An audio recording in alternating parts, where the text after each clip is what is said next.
My name is William Fernandez, and today I'll be presenting to you the prioritization of the bike lanes. So currently, there are three major factors that affect the state of UC Merced transportation, and that is the student population, the parking lots, and the bus systems. So current student population is at about 8,000 students, not accounting for the faculty and not accounting for the graduates.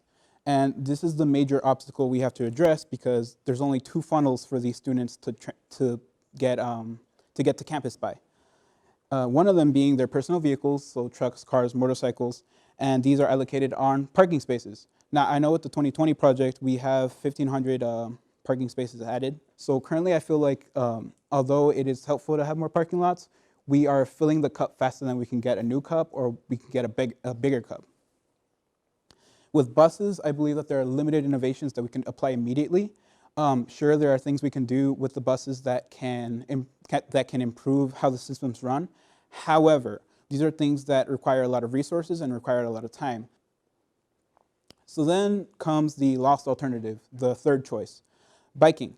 So the plan in order to heighten the bike lanes is called BUSC: Balance, Update, Solar, and Core.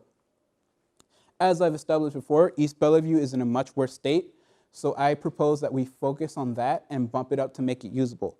Sure, there is a bike lane on East Bellevue, but it's practically unusable due to how hazardous it is.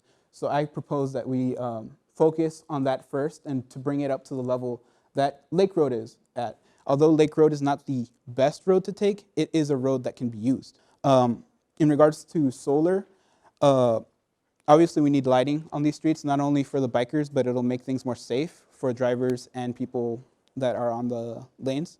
I suggest we directly go into solar-powered lighting. It wouldn't make sense to, as a sustainable campus, it wouldn't make sense to implement just normal streetlights. Solar panel lights will pay for themselves, and it continues our themes of sustainability on campus.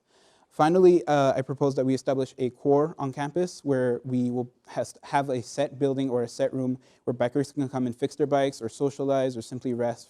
So I'd like to conclude that although a bike path is essentially just a route, or people might think of it as a route, it's actually the foundation that we need for the future. And that's it. Thank you for your time.